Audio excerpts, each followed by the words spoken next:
welcome to the Bowel Gut Project. My name's Carrie.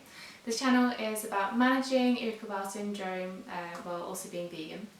And today I've got some tips for you about managing IBS while you're at work or at school. Also, sorry about the macrame, I don't know how you say it, in progress behind me.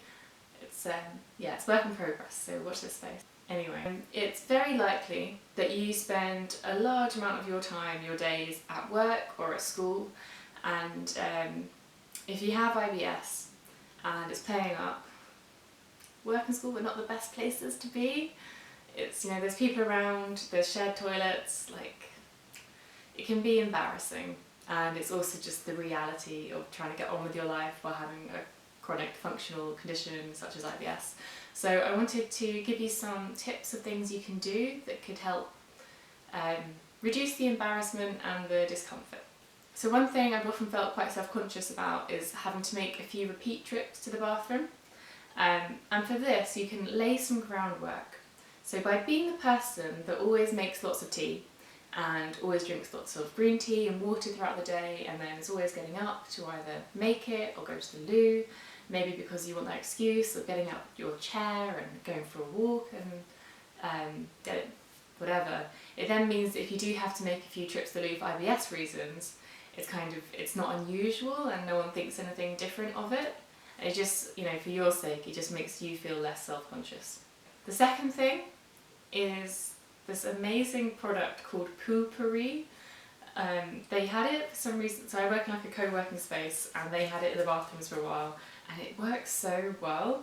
And I think it's something you probably have to gift to the office, but you basically spray it in like the toilet bowl before you go to the loo, and it kind of hides the smell somehow. When you flush, it's completely gone and the bathroom just smells incredible, and everyone loves it.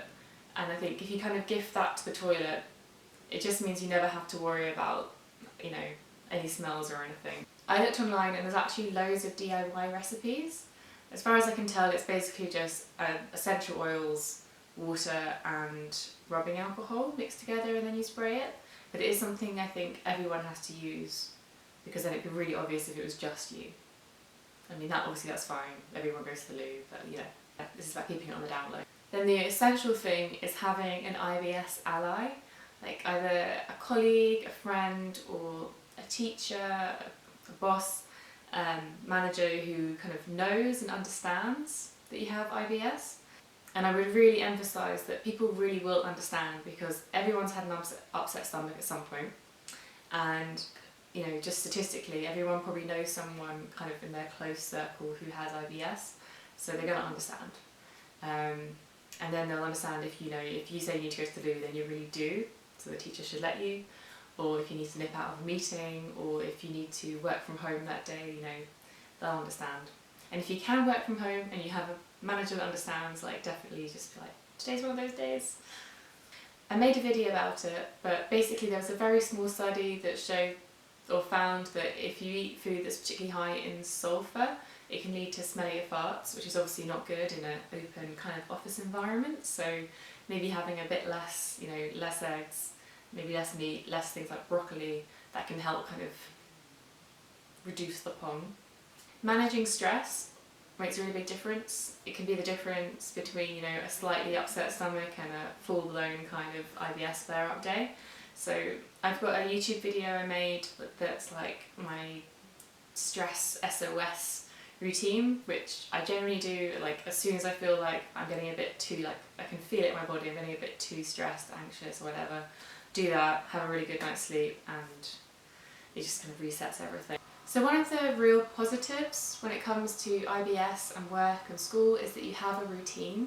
So really thinking about how long it takes for kind of your digestion to work, and then when you might experience symptoms, and then basing your meals around that. So if you know that you normally get quite a funny tummy about 2 hours after you eat, but you have a half-hour commute to work or an hour, you want to make sure that you're not eating 2 hours before that, so that it hits at the wrong time. Then of course, if you haven't already, please, or definitely you should, because it's helped me so much, look into the Low FODMAP diet. It's just a short-term elimination diet. You cut all out these like sugars and fibres that might be triggering your IBS, work out which ones are and how much, and then you just adjust your diet accordingly. Because you know, I used to kick my day off with apples in some way involved in my breakfast, and apples are really not very good for my tummy personally, so you know, very healthy, but was really starting my day badly.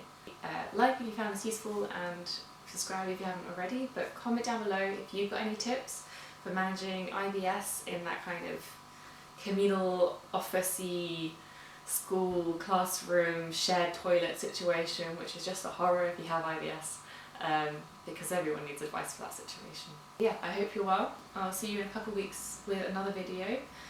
So until then, yeah, take care. Bye.